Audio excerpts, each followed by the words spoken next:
The quantum array hummed with an energy that made Captain Area Rodriguez's hair stand on end. Nestled deep within the Chilean Atacama Desert, the massive installation represented humanity's most ambitious attempt to listen to the universe, a project so cutting-edge that most world governments had written it off as an expensive pipe dream. Area knew better.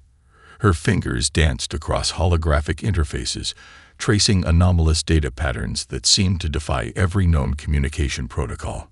The station's neural-linked AI, NEXUS, processed information at speeds that would have been impossible a decade ago. Something was different tonight. "Confirm source," she muttered, her voice cutting through the sterile silence of the research facility. Around her, a skeleton crew of scientists and technicians worked with a mixture of exhaustion and anticipation.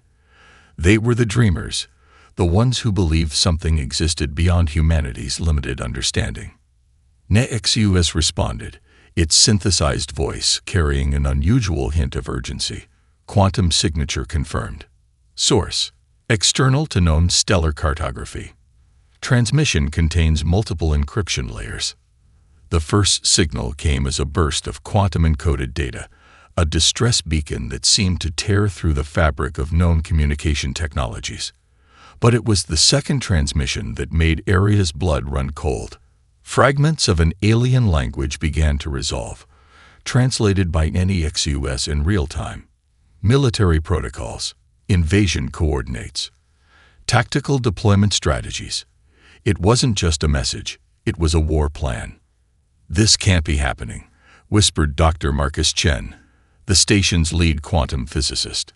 He zoomed in on the transmission's spatial coordinates, his face growing pale. "The signal originates from beyond the Kuiper Belt. They're already in our solar system."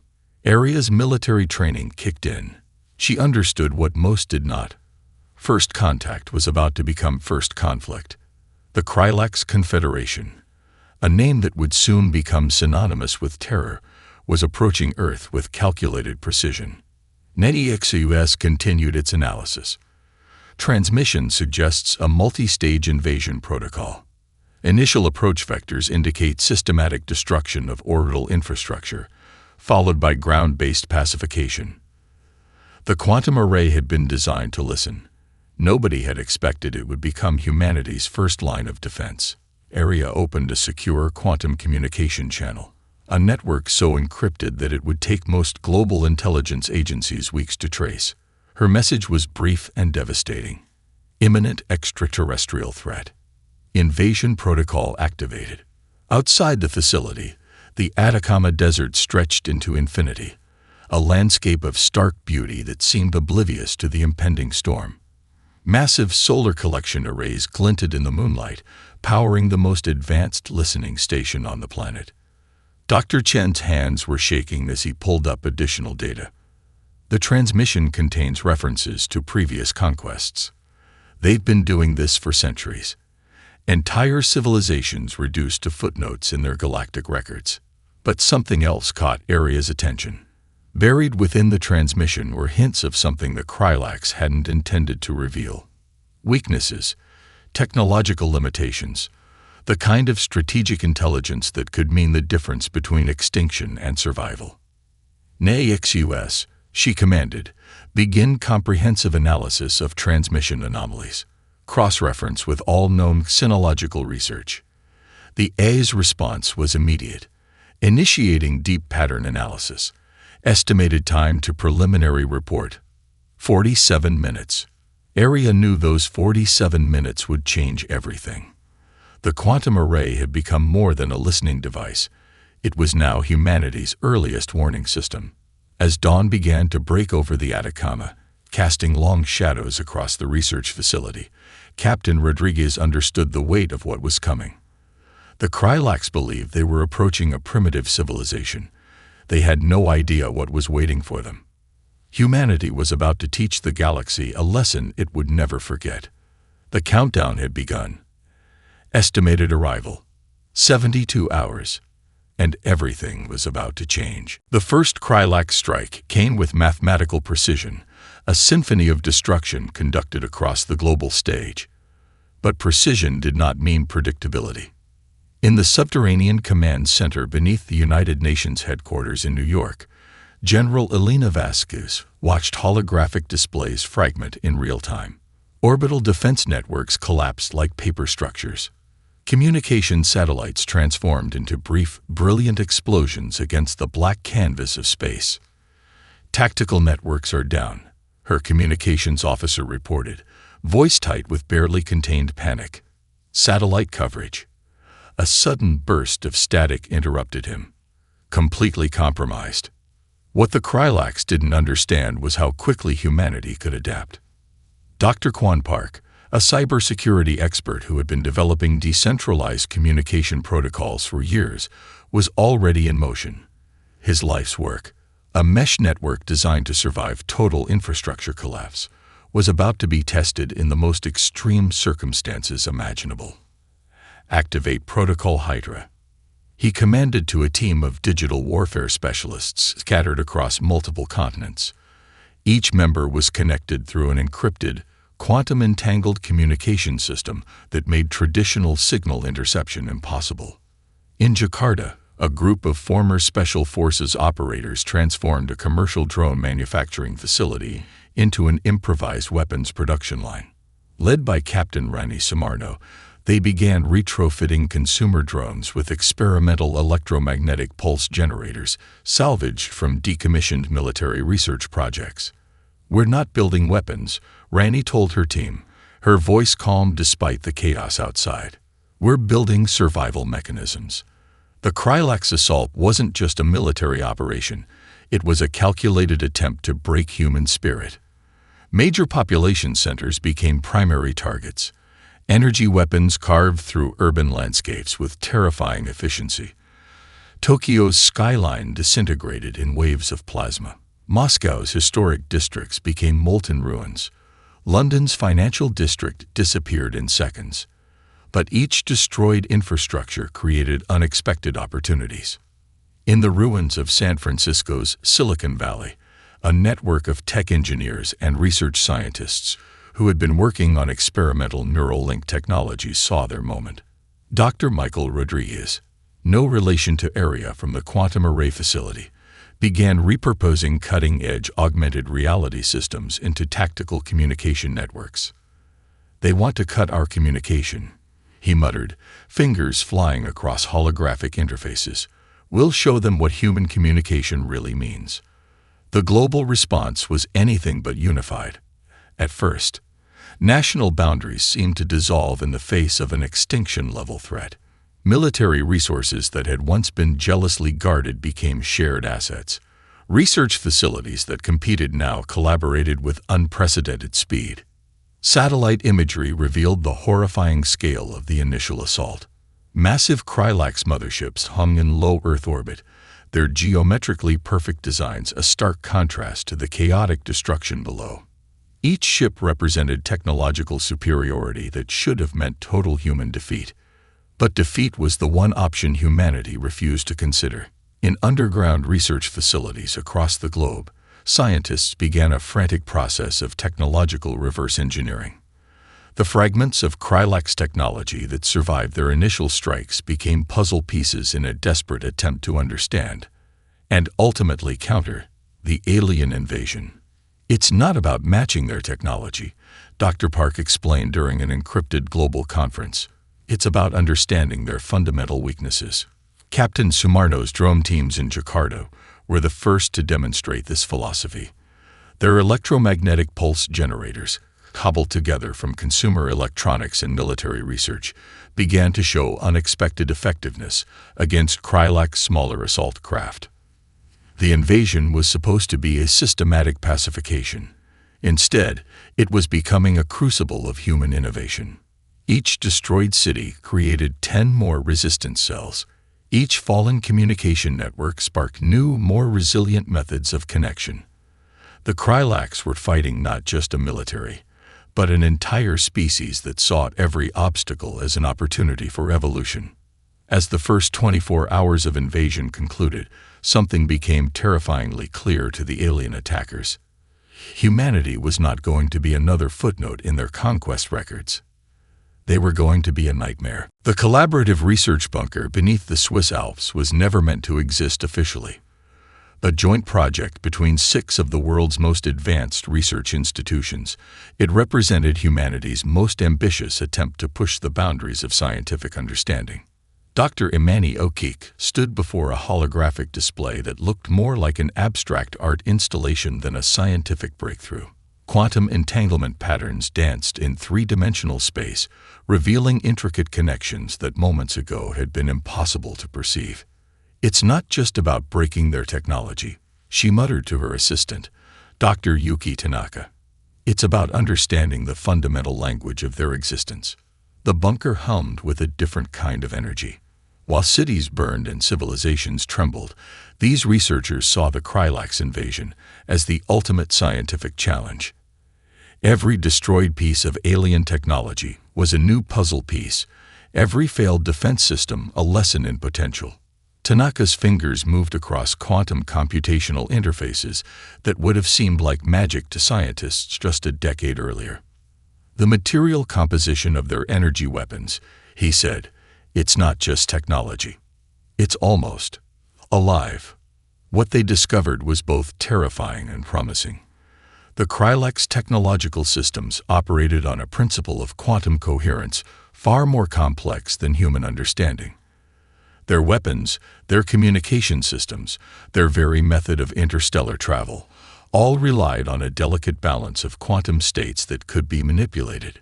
In a small laboratory wing, Dr. Elena Rodriguez, whose work at the Atacama Quantum Array had first detected the invasion, began synthesizing something unprecedented. Using fragments of Krylax communication technology intercepted during the initial assault, she was developing a quantum resonance disruptor. "Traditional electromagnetic weapons are useless," she explained to a small team of international researchers. "We need to attack them at the quantum level." The breakthrough came from an unexpected source. Dr. Amir Khan, a theoretical physicist who had spent years studying dark matter interactions, realized that the Krylax technology operated on principles similar to quantum entanglement, but with a critical vulnerability.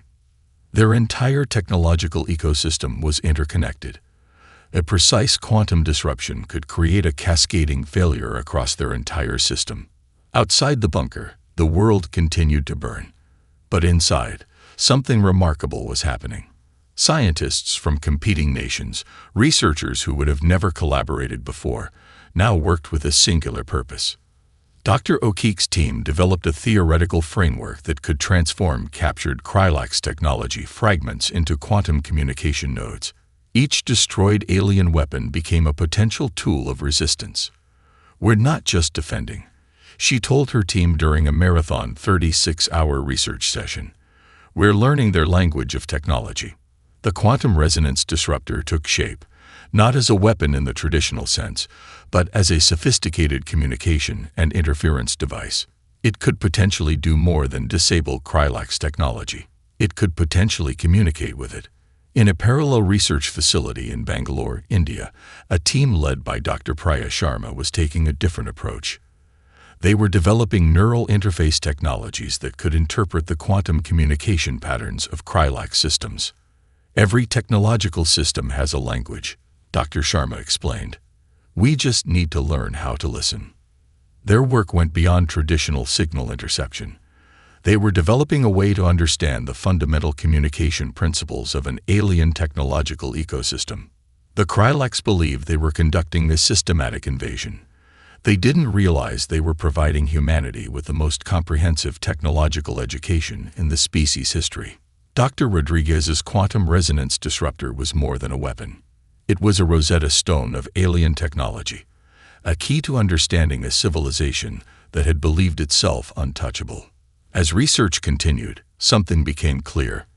The invasion was teaching humanity more about the universe than centuries of peaceful exploration ever could. The quantum breakthrough was coming, and the Krylax had no idea what was about to hit them. The world didn't break. It bent. In the refugee processing center established in the Andes Mountains, Sofia Martinez watched humanity rewrite its own definition of survival. What the Krylax had intended as total destruction had become something else entirely, a global metamorphosis. Refugees from 6 continents moved through the center like a living, breathing organism. A Russian nuclear engineer worked alongside a Brazilian social worker, developing communication networks. A retired Japanese architect collaborated with a Kenyan logistics expert to redesign emergency shelters that could withstand both human needs and potential alien attacks. The psychological warfare tactics of the Krylax had a fatal flaw. They understood technological submission, but knew nothing about human adaptability. Dr. David Chen, a clinical psychologist specializing in trauma response, observed something unprecedented.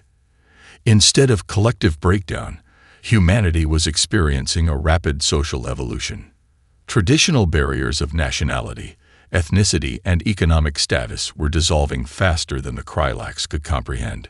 It's not about survival of the fittest, he noted in an encrypted report. It's about survival through collective intelligence. The global communication network that emerged was nothing like traditional military or governmental systems. It was organic, decentralized, and impossibly resilient. When one communication node was destroyed, 3 more would emerge, each more sophisticated than the last.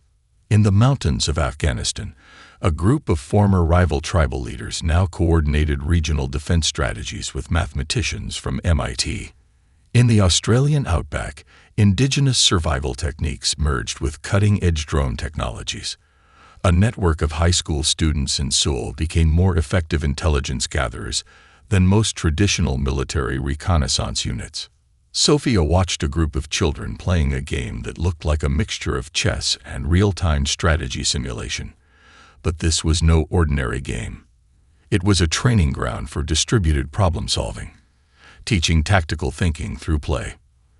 "We're not just fighting a war," a teenage programmer told her. "We're redesigning how humanity thinks." The psychological transformation went deeper than anyone could have predicted. Social media platforms transformed from entertainment spaces to critical intelligence sharing networks. Every human became a potential censor, a potential strategist. The Krylax had studied humanity's technological capabilities. They had completely misunderstood its social potential.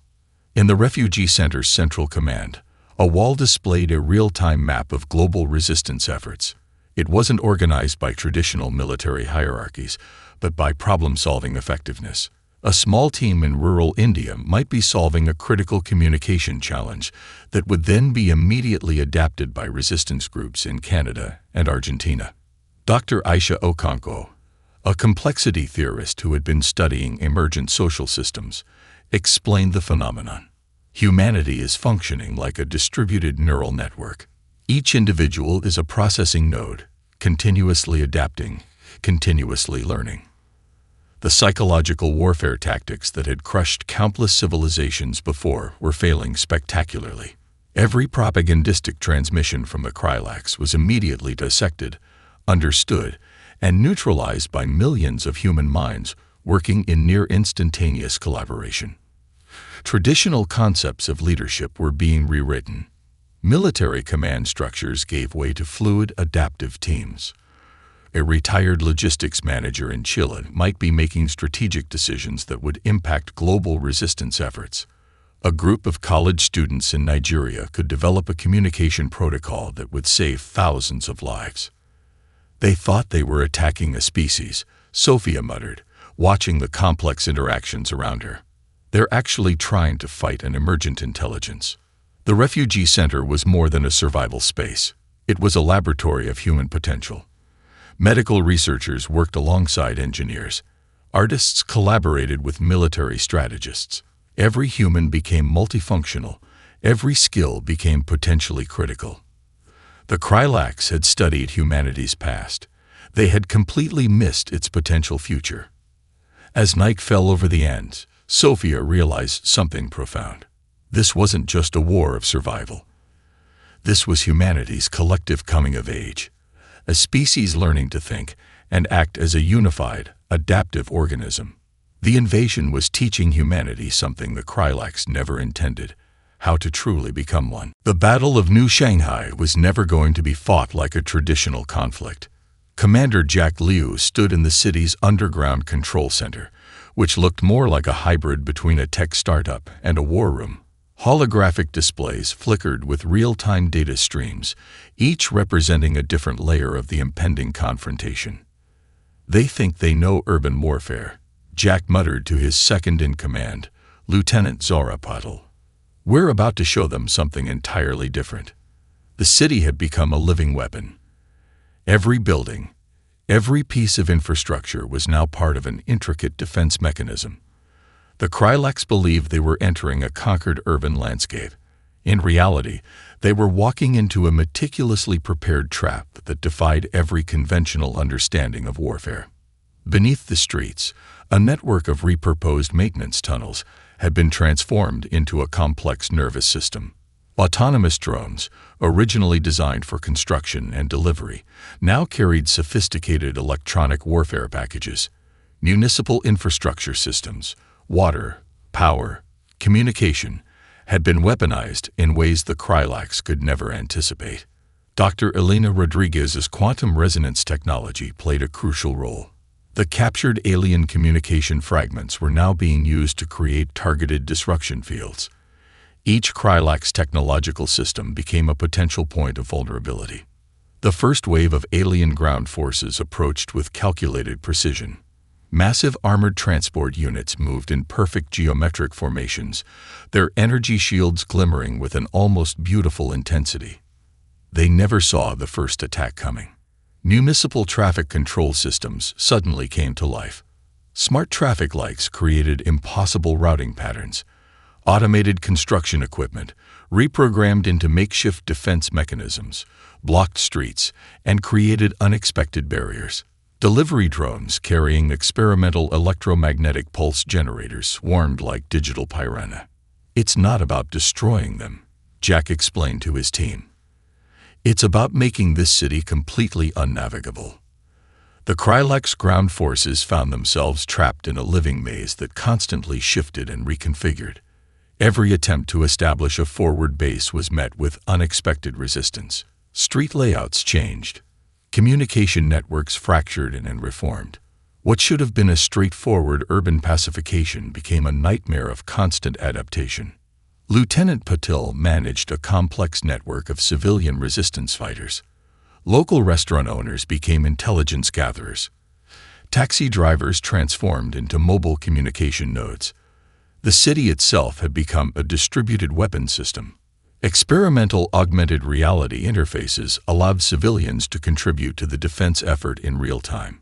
A retired network engineer could redirect municipal infrastructure from her smartphone.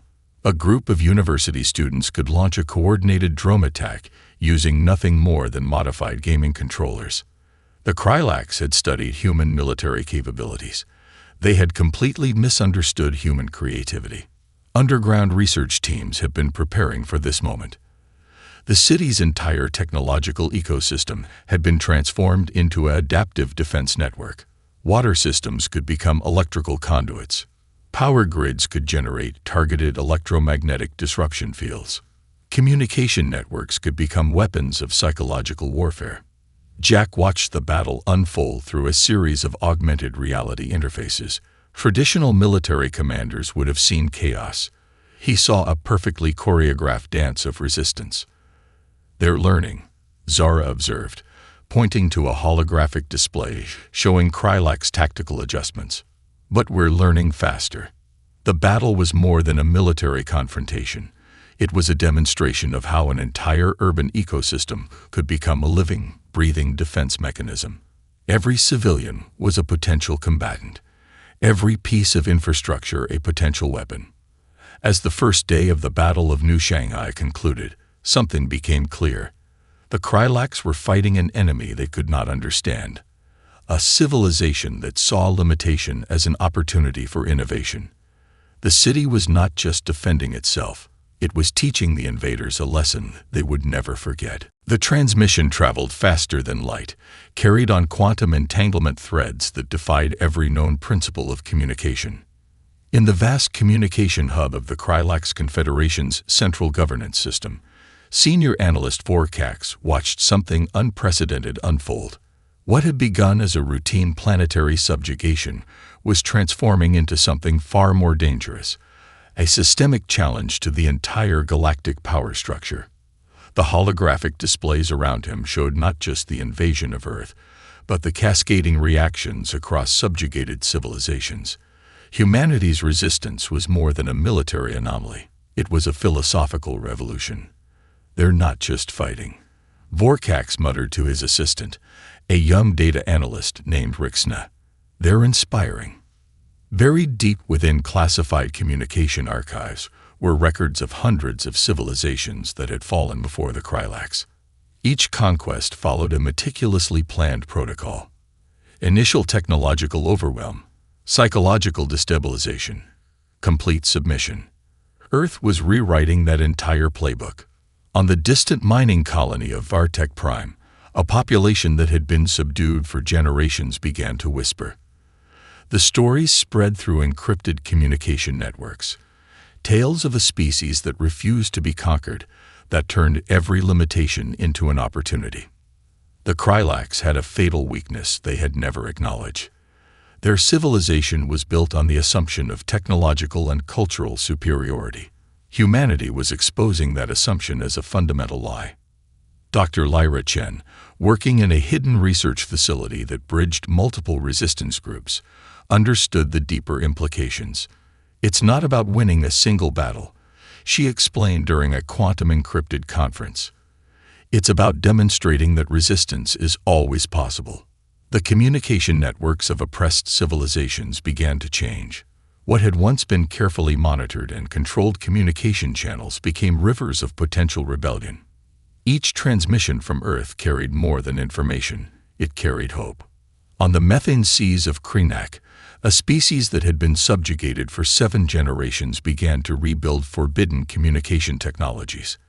In the crystalline cities of the Zortal Collective, resistance leaders studied human tactical innovations with religious intensity. Vorkax realized something terrifying. Humanity was not just fighting a war. They were conducting a galaxy-wide class in revolutionary thinking. The Krylax tactical analysis began to show impossible variables. Civilizations that had been docile for centuries were suddenly showing signs of potential uprising. Communication patterns shifted. Resource allocation became unpredictable. The entire carefully constructed system of galactic control was developing hairline fractures. They're using information as a weapon, Rixna observed, watching the complex data streams. Not just military information, cultural information. Every human transmission carried more than tactical data. It carried ideas, concepts of individual agency, methods of collaborative problem-solving, approaches to technological and social innovation that were completely alien to the hierarchical Krylax system. In the vast communication archives, Vorkax found himself doing something unprecedented, studying human cultural transmissions with genuine curiosity. Art, music, scientific papers, philosophy.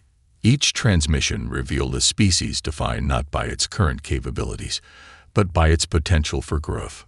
The Krylax had conquered civilizations by understanding their technological limitations. Humanity was demonstrating that true power came from something far more complex, the ability to reimagine those limitations. Resistance cells began to emerge in places the Krylax had considered permanently pacified. A communication network that had once been a tool of control was becoming a conduit of rebellion. Each quantum-encrypted transmission from Earth was like a spark in a galaxy-wide tinderbox of potential revolution.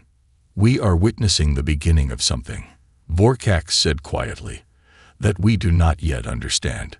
The invasion of Earth was no longer just a military operation.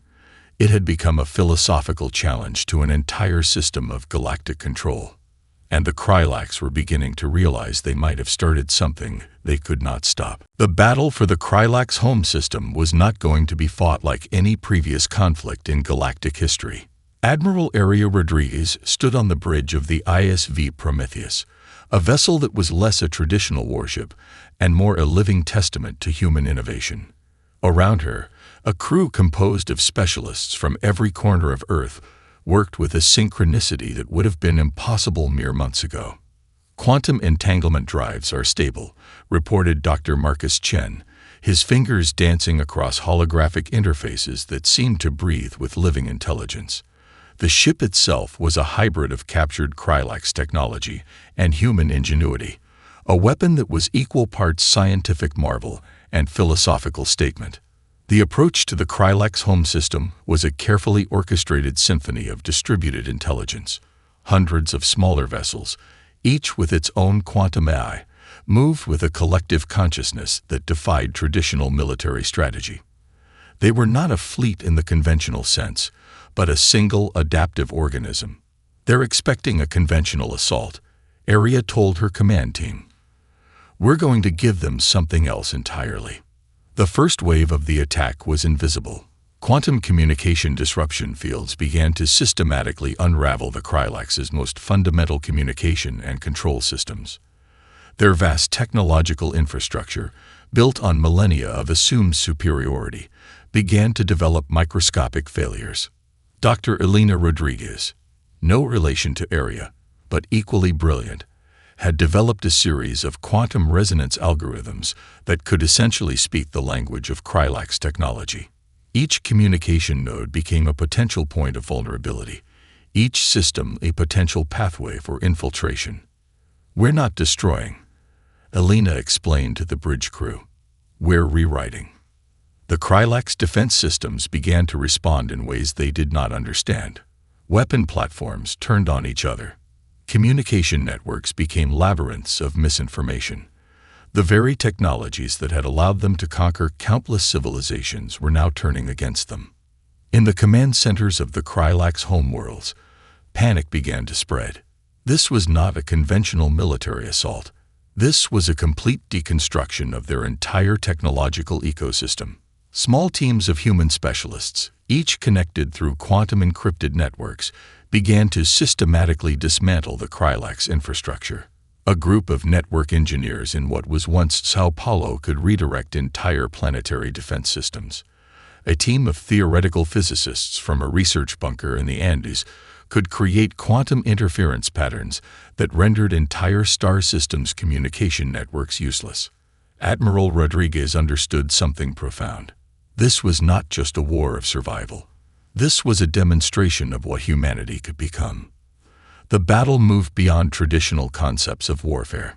Captured Krylax communication archives became tools of psychological warfare. Every transmission, every stored piece of data became a potential weapon.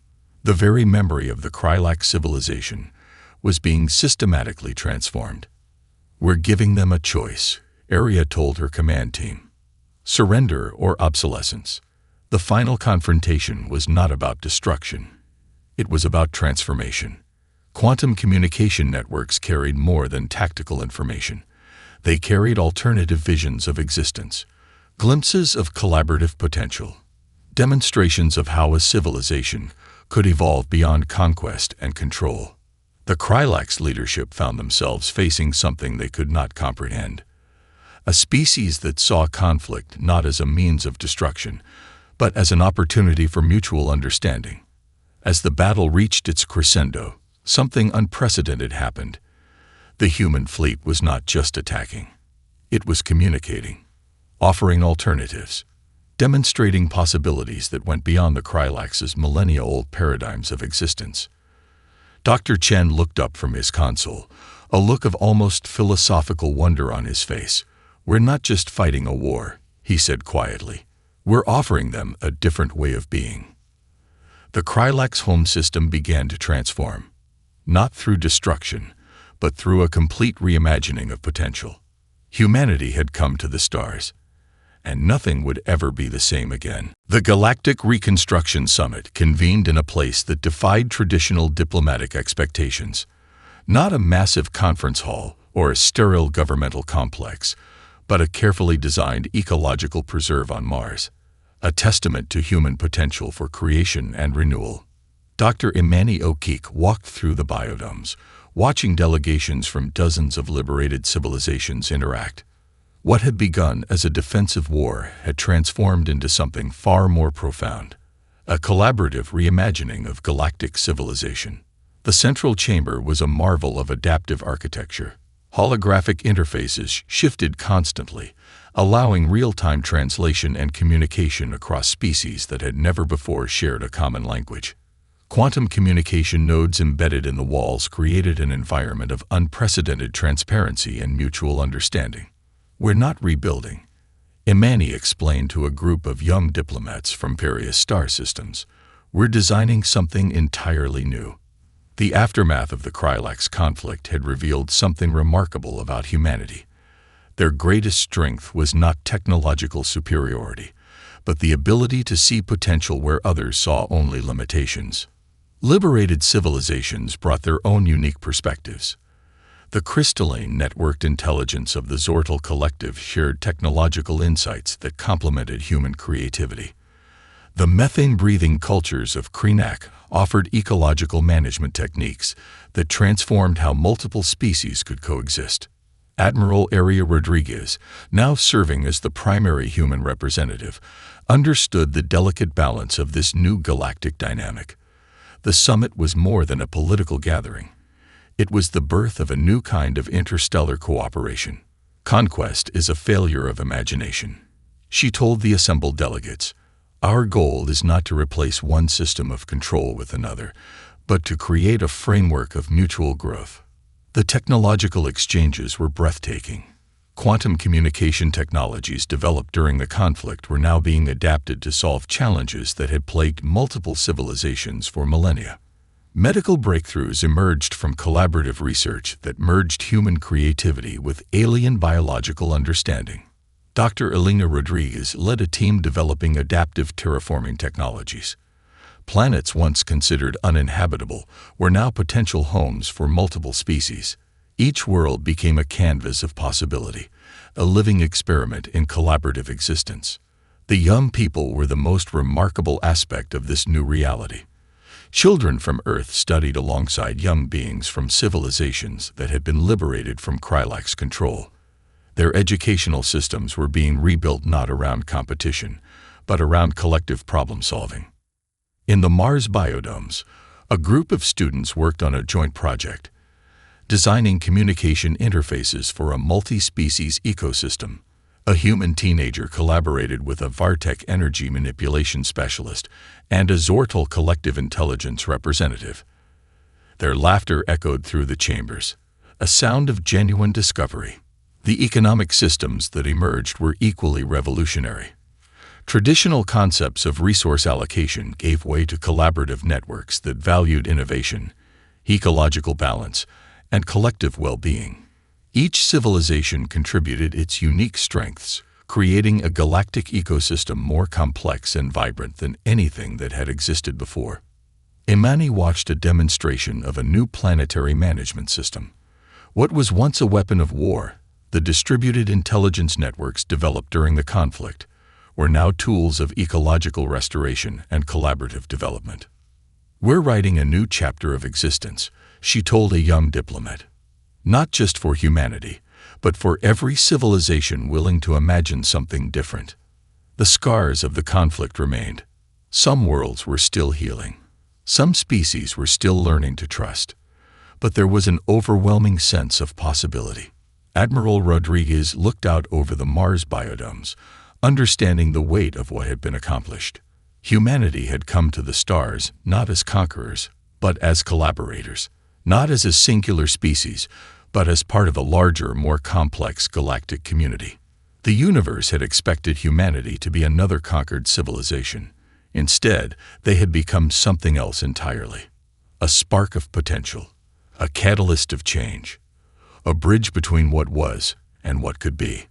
The horizon was not an ending. It was a beginning.